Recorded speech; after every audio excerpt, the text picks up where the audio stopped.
మహబూబాద్ జిల్లా కేంద్రంలోని క్రిస్టియన్పల్లి సమీపంలో ఆదర్శ నగర్లో గల పేదల ఇళ్లపై అర్ధరాత్రి మున్సిపల్ అధికారులు హైడ్రా తరహా కూల్చివేతలకు పాల్పడ్డారు.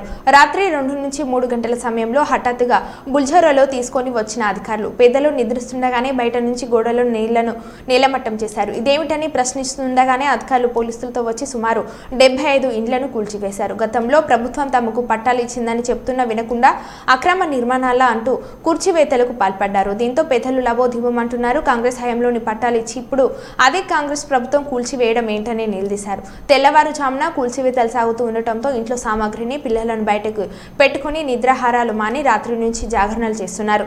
చాలా మంది బాధితులు కంటతడి పెట్టుకుంటున్నారు. ప్రభుత్వ భూములను ఆక్రమించుకున్న పెద్దలను వదిలేసి తమపై ఎందుకు కక్ష కడుతున్నారని శాపనార్థాలు పెడుతున్నారు. దీంతో పట్టణంలో పేదలు కూల్చి వేయడం చర్చనీయాంశంగా మారింది. పక్కనే పెద్ద మనుషులు, పార్టీల నాయకులు, వాళ్ళ అనుచరులు కట్టిన ఇళ్లను మాత్రం అధికారులు కూలగట్టుకోపోవడం గమనార్హం.